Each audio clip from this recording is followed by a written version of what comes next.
From The Times and The Sunday Times, this is The Story. I'm Luke Jones. On Wednesday this week, my colleague was outside Westminster Magistrates Court on a hot summer's day to watch a media scrum like no other. Well, it was incredibly busy. There were lawyers in the queue for other cases complaining about how long the queue was and how busy it was. Unsurprisingly, there were protesters protesting essentially against the BBC and saying that they were allowing paedophiles to get away with it. I mean, it was pretty extreme stuff. We're calling on Tim Davies to reform the organisation. And there was Huw wearing sunglasses. It's funny because some of the commentary around this has said that he sort of looked like sort of destroyed by what's happened to him recently. And that wasn't the impression I got. Of course, it's only an impression. But one of the things I found very strange once we were in the court, and obviously he's behind a glass box, you know, the journalists are sort of tucked away at the back, so you don't get necessarily a very good view. But I thought he looked exactly the same Huw that we saw, you know, delivering the Queen's death to the nation, telling the nation that had happened.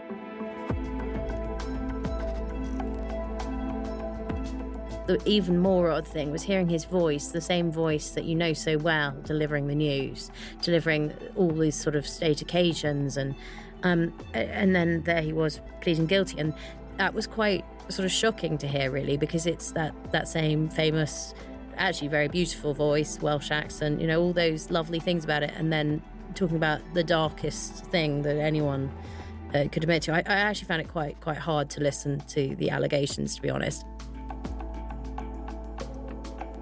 The nation's biggest newsreader, one of the BBC's biggest stars, is now a convicted paedophile. But many questions remain. The story today, the fall of Huw Edwards. I'm Ros Urwin, the media editor of The Sunday Times. Let's get into the charges then that were talked through by the prosecution in the courtroom that he was pleading guilty to. What were the charges? So he'd been being sent images on a WhatsApp conversation by another man who we now know is a convicted paedophile. So he pleaded guilty to 3 counts of making indecent images of children. 41 images in total, 7 of which are what's considered the most extreme category A. Sorry to say this out loud because it's very unpleasant, but you can involve penetration of a child or something else of that sort of very extreme nature. 2 of these images were involving very clearly underage children, so estimated to be aged between 7 and 9. Of course, they don't know necessarily who these individuals are. So he was sent these photographs, but also they were discussed in the WhatsApp chat as well. And there is there is obviously the barrister on his side presents some mitigating factors, and one of them is the fact that Huw did say that he didn't want footage of children who were underage, i.e. that it was illegal. The words used, don't send me illegal things. Yes, but this was after correct. He had received some of this category A material, yes. And that had been discussed. Yes, and to be clear, you know, there were plenty of other images that had crossed a line. So it's only, I believe, according to what was said in court, he's only said that once, to be clear. So it wasn't as though they said he'd repeatedly said, I do not want this. Huw Edwards was charged with making photos and videos, but legally, the thing we need to be clear about is making doesn't necessarily mean producing. His barrister in the court on Wednesday said, quote, "There's no suggestion in this case that Mr. Edwards has, in the traditional sense of the word, created any image of any sort." He also added that he did not keep any images, did not send them to anyone else, and has not sought similar images from anywhere else. And Ros, in all the different strands of this, we should be clear, what we were talking about out of Westminster Magistrates Court is separate to the story that The Sun reported on last year. This was a mother's claims that a BBC presenter, later we realised was Huw Edwards, paid their child tens of thousands of pounds and received explicit photos over 3 years, beginning when they were 17. And that young person is not involved with what we heard out of court. Yes, the Met has actually confirmed that, and they did not find any criminality in the original case. So that was Wednesday in court. Yeah. He's going to be back in court in September. Mid-September, yeah. For sentencing. Yes. What are we expecting from that? The person who sent him the images, we know, has had a suspended sentence. But theoretically, you could go to prison for up to 10 years for this. The person who sent these images on the chat to Huw Edwards, tell me a bit about that person. He's a 25-year-old man called Alex Williams, and this is actually how this case has come out. It hasn't come out as a result of the original investigation, which was stemmed from the work done by the Sun newspaper. It's separate to that. What happened was the South Wales police got in touch with the Metropolitan Police because they had this separate investigation that obviously must have included this man, Alex Williams. And obviously they could see on this in these WhatsApp groups who was receiving these images, and clearly one of those people was Huw Edwards. You were saying about how when you were in court and he was actually pleading guilty to these charges, you had this incongruous feeling, I guess, about here's this man who was so used to delivering the most important news to the biggest possible audience, and has been doing for 20 years, but then here he is in the centre of all this darkness and grim news. Now you've had a bit of time to let that percolate. I mean, you've met him in the past. You've reported on this world. How does this add up in your mind, this man, and he was able to do this? Well, I think it's very hard for a lot of us to understand how anyone can do that. And, originally, when the original Sun story broke, there were a number of people who came out to defend Huw Edwards. Now, obviously, they weren't aware of this, and people do defend their friends. But the point that I've repeatedly come back to on this story is, even if what he had originally done wasn't criminal, it was unprofessional. And in your contract at the BBC or at the Sunday Times, you have something that says you mustn't bring the organisation into disrepute. So the difficulty, I think, even in relation to that young person, that behaviour can be inappropriate. And even if it's not criminal, it can be something that an organisation should be saying is so inappropriate that you should no longer be representing them or working for them. And I think that's been sort of under sort of talked about in the coverage. And of course, the BBC then becomes aware that he has been arrested in November 2023.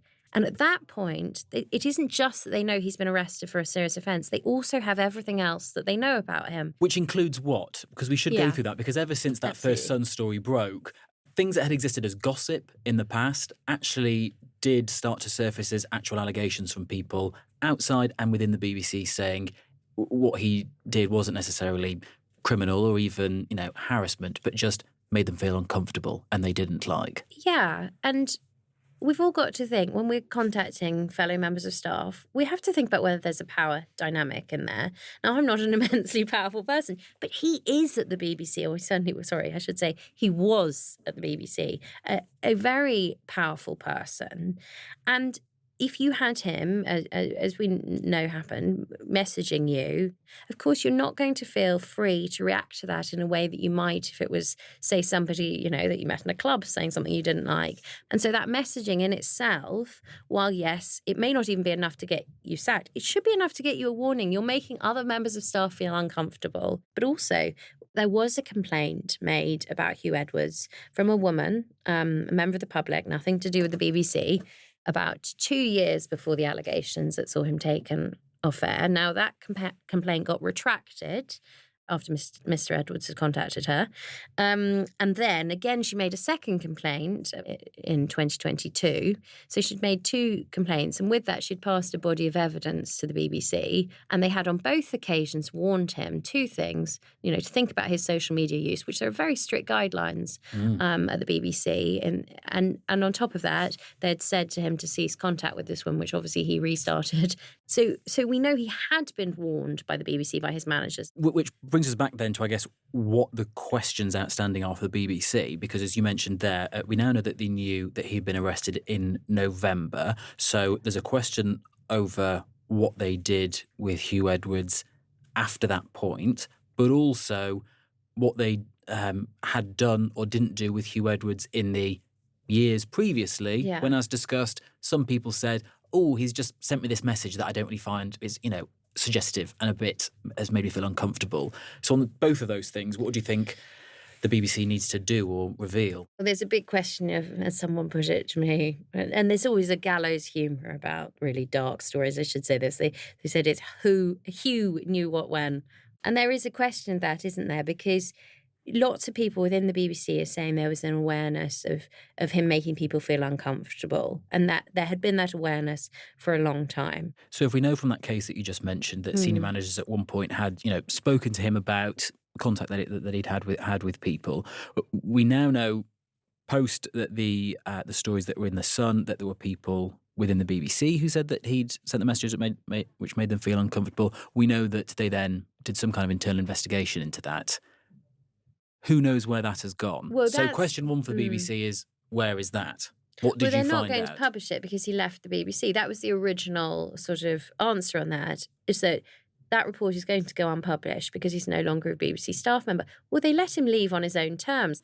They kept him on staff from November, once they knew he'd been arrested. And then they let him go on his own terms in April. Now, there was a very sort of terse statement out of the BBC in April. It did say he has decided to resign on health grounds. Now, why the BBC did not think that allowing him to go on his own terms in this situation wasn't itself problematic, given that he'd been arrested. Now, they said they were waiting for a charge, but when he was arrested, you already had a body of evidence of complaints, and I don't understand why the arrest isn't the straw that breaks the camel's back here. And instead, they have allowed him to stay on being paid his enormous salary until April. The BBC kept paying his £479,000 a year's salary until he resigned in April. They paid him more than £200,000 following his arrest. So I'm not a lawyer, but I have spoken to a lawyer on this, and they say you can't get back that salary. He didn't get a payoff. I think that's. But how on earth would he have been entitled to a payoff? He'd been being paid when he hadn't been on air for, by that stage, about 9 months. But turning the clock back, they could have sacked him at the point of arrest. You could say, we've had all this stuff in the past with you. We've now got this arrest. That we think is grounds to be able to sack you. I think there certainly is an argument there. It's not for me, to decide that, but I think this is licence fee payers' money ultimately. So I do think the public has a say on this in a way they might not in other organisations, and I think for a lot of people that's going to sit very uncomfortably. I mean, one of the classic things that you learn as covering media about how the BBC handles crisis is they just don't get a grip on things. They let them drag on and drag on. So I think they should really think about how they handle crises, because ultimately the buck stops with the Director General, Tim Davie, and he's going to have questions to answer. And we know that the Culture Secretary, Lisa Nandy, we're recording this on Thursday, is set to meet Tim Davie later. And for their part, we've heard from Tim Davie in the past on the fact that Huw Edwards was still being paid for this period. He said no one wants to waste a pound, but we do need to act proportionally and fairly, and I think that's what we did, he said.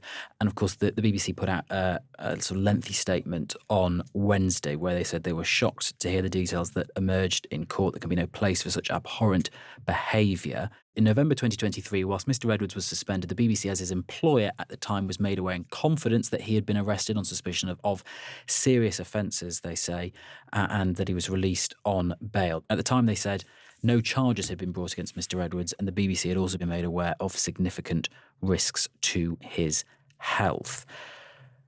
Taking all of that into account, though, what do you think the risk is here for senior managers in the BBC? The most senior manager in the BBC, maybe Tim Davie. I think Tim Davie's in a very difficult position over this. It's usually on the news side where the crisis gets rid of the Director General. But there was George Entwistle who went over the news nights, hoo-ha, and there was Greg Dyke who went over the weapons of mass destruction. Yeah. I feel like Tim Davie is very good at clinging on, though. He's had a very tricky run of, we had the Martin Bashir scandal. We've now got all the problems around Strictly Come Dancing. At the moment, the BBC, its most popular entertainment show, the sort of flagship show, the one it's selling around the world, that is embroiled in a terrible crisis about the treatment of celebrities on that show. I should say this isn't the only scandal they've got going. They've had the Tim Westwood investigation, which has cost them a huge amount of money. They've got an investigation into Russell Brand, who worked for the BBC between 2006 and 2008. So it's not as though this is their only problem. But I think because it's a news problem, it's closer to Tim. Ros, just finally, there was a sense after all of this Huw Edwards stuff started with those allegations in The Sun and then all that followed, that there was a sense out of the BBC that there needed to be a reckoning with how they deal with big stars and the power and influence that they wield over the people they work with and maybe how they're treated differently. Do you think we will see progress on that? Do you think it's ever possible to fix that quite complicated dynamic where you have a star on hundreds of thousands of pounds who's on people's TVs every evening and has been for 20 years, working, a desk away from somebody who's on 28 grand and is, in their early 20s? So I think they really need to stop sort of having this sort of weird class of sort of untouchables, of people who, who are invincible, who are indulged. We are all replaceable ultimately in our jobs unless you have some really niche skill. And it isn't saving lives. It isn't difficult surgery or complex medical cases. And I don't want to do down journalism. I'm a massive believer in its power. But we shouldn't talk about these people as though they're sort of gods, sort of god tier of journalists. That isn't the case. So that's the first thing. And then I think within that, they need to do more to encourage people who feel uncomfortable, even if it is just that low level, to be able to feel as though they'll be listened to if they come forward. They have done some work around that, and the policies have changed and they've got new initiatives.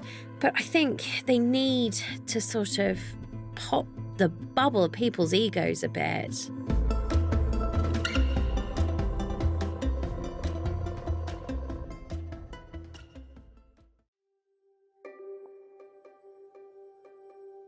So we've heard from Ros Urwin, media editor at the Sunday Times, on the scandal and the lingering questions for the BBC. But if we cycle backwards, was Huw Edwards actually anything like the image that he projected on screen?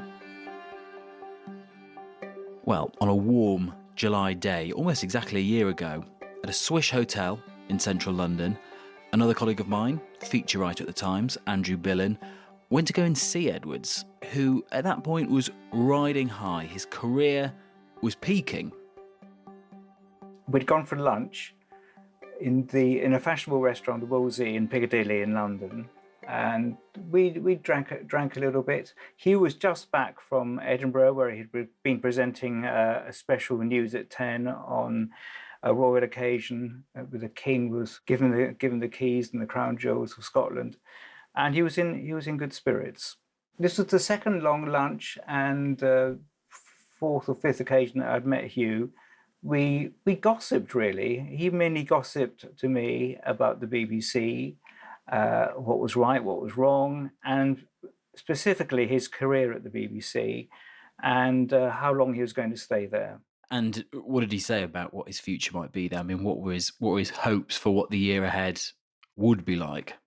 The background was that the last time I'd had lunch with him, which was like a year before, he had been clearly unhappy that he wasn't being used enough or prominently enough.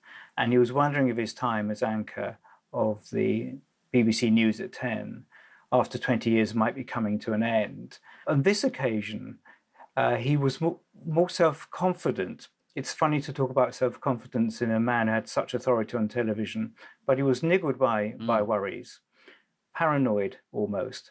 He was slightly happier because he'd had, and this sounds bad to say as well, but he'd had a good Queen's death. He'd announced the news that Her Majesty had died to the nation. He had then presented much of the funeral coverage, and he was widely praised for that. And at the end of that second lunch, we left the restaurant, we shook hands. I said I wished he would let me pay for lunch one of these days. And he went off to see his tie maker. And I got the train home to Oxford. And of course, I had no idea. And I am convinced he had no idea what was going to follow. And what was going to follow was going to be the end of his career. And in many ways, the end of his life. Because after we said goodbye, it could only have been hours, maybe 12 hours at most, before he got the call from the BBC saying there had been inquiries from the Sun about his personal life. And at that moment, he must have known everything was over. This was a mother's claims that a BBC presenter had paid their child tens of thousands of pounds and received explicit photos of them over 3 years, beginning when they were 17. What did you think when that first allegation and story broke out there and you realised it was him? Well, at the end of that quite long lunch, we said goodbye in Piccadilly, and we'd both enjoyed the lunch. He talked, as he always did, about his family quite a bit, how proud he was of his children, what they were doing, and always spoke of his wife, Vicky, in warm terms, and how he relied on her advice. So that was Thursday, about 5 o'clock, I suppose. On Friday, the rumours started about a BBC presenter being the centre of allegations. And on that night, he didn't appear on the BBC One show, which he'd been due to appear on. And then on Saturday, a journalist friend of my wife said, Andrew knows Huw Edwards, doesn't he? Is he the guy at the centre of all this? And I just laughed. He said, absolutely not. I saw he hadn't got a care in the world when I saw him on Thursday by Huw Edwards standards. And then I was told on Monday or Tuesday it was Huw Edwards. And I was shocked in two ways. I was shocked that he could be in such trouble. And I was also shocked that somebody who's been interviewing people for decades and likes to think he is some sort of judge of character could have read him so wrong. And you said this was the second lunch you'd had with him. Is he the kind of person that you saw on any other occasion? I mean, had you interviewed him in the past? Yes, I had interviewed him in 2020 during the summer of that first lockdown. We actually met in a cemetery in South London near his home. At that stage, he didn't talk to the press very much. But on this occasion, he opened up quite fully. He was really frank about what a treacherous place the BBC could be, how he had to fight for his position, how he felt an outsider. We joked, because we were in a cemetery, that he knew where all the bodies were buried. And he was willing to tell me about some of the bodies of the BBC that were buried as well. And it was a very amicable interview. He was very reflective, and he talked about the death of his father and how it had plunged him into depression, and how he had got out of that, mainly through exercise and losing weight and taking up amateur boxing. Yes. And we left on very good terms, very warmly. And I was about to go on a holiday after I'd filed the piece, and I was relieved that he bothered to text me while I was away to say that he'd liked the piece, although I had misdescribed his trousers as dogtooth, and apparently there was something slightly different about the pattern. Okay. Oddly, and this sort of slightly pales in comparison as a misdemeanor. Now we know a lot more about him and what he has done. But at the end of your first lunch, he drank quite a lot, it seems, on shift, which is so incredibly reckless, and it seems like a very interesting personality point that he would do that in front of a journalist, even if it was off the record. There was a recklessness about that lunch. He kept ordering glasses of champagne. We met at 2, and at 5 o'clock I said, Huw, I think I'll have an espresso rather than another glass of champagne. And Huw called over the waiter and said, I'd like a glass of champagne, and my friend would like an espresso and a glass of champagne. So we still had another glass of champagne. We must have got through between us a bottle each of champagne. And at 6 o'clock he said, well, I'd better be going now because I've got to present the 10 tonight. We were at a restaurant just across the road from New Broadcasting House. And I said, God, you're presenting tonight, are you? And he said, don't worry, I'll have 3 pints of water and 3 espressos, and I'll be absolutely fine. And when I got home and I watched the BBC News at 10 that night, he was absolutely fine. So to that extent, he was a professional, but a reckless man at the same time. Shall we rewind through his story? Where did he grow up? I mean, he's famously a Welshman, but whereabouts? Yes, he was born in Bridgend in South Wales, and then moved west a few miles to a place quite near Llanelli, where he grew up the son of a very academic father and a kind of home-loving mother. I think it was a happy childhood. He said he didn't see his father as much as he perhaps would have wanted to. They were a chapel-going family, and in fact, in later life, Huw Edwards in London founded a Welsh Presbyterian church where he played the organ. And from there, he went to Cardiff University, having failed to get into Oxbridge, which infuriated him because he was a very talented linguist. And after Cardiff, I think he probably toyed with an academic career.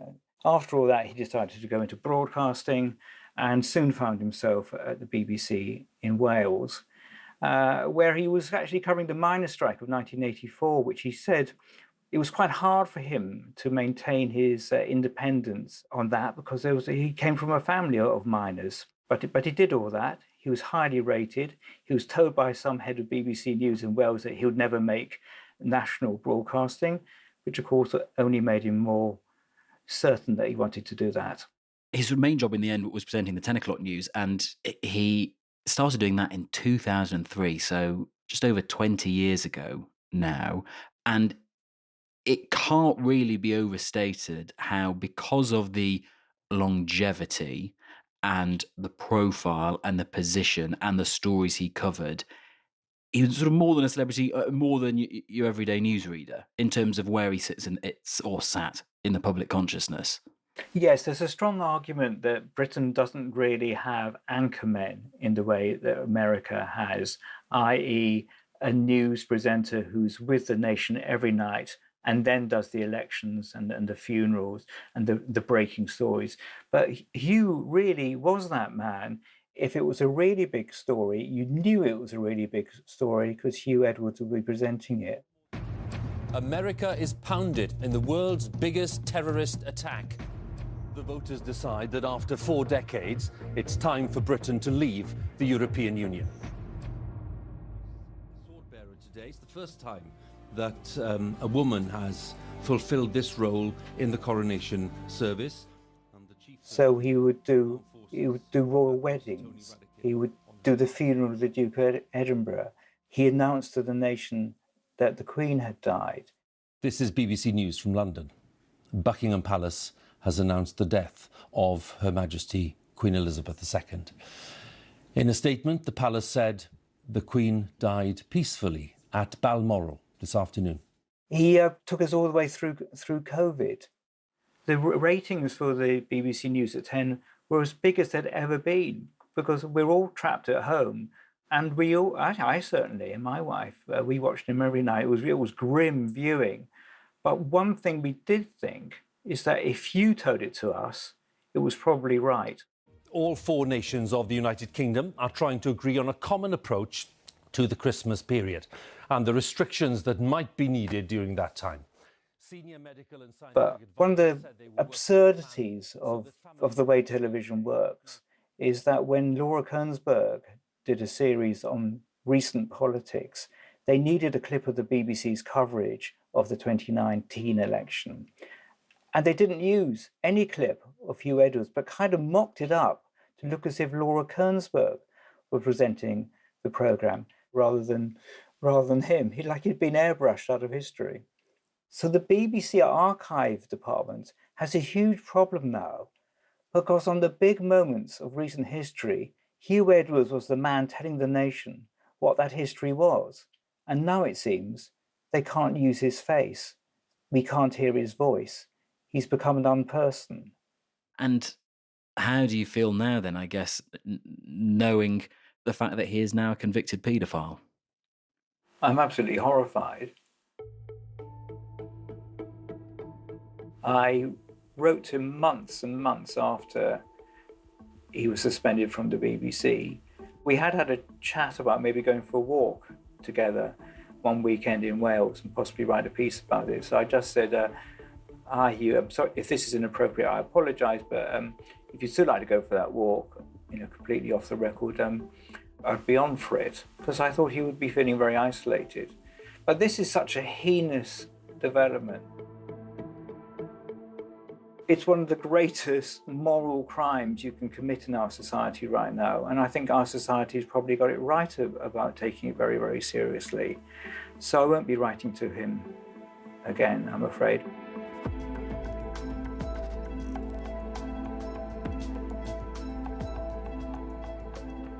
Andrew Billen, feature writer at The Times. And we also heard earlier from Ros Urwin, who is media editor at The Sunday Times. There is plenty more from them and their colleagues on this story. More reporting, more analysis at thetimes.com if you have a subscription. The producers today were Olivia Case and Edward Drummond. The executive producer was Fiona Leach. Sound design was by James Shield, and the theme was written by Mal Assetto. I'm Luke Jones. See you soon.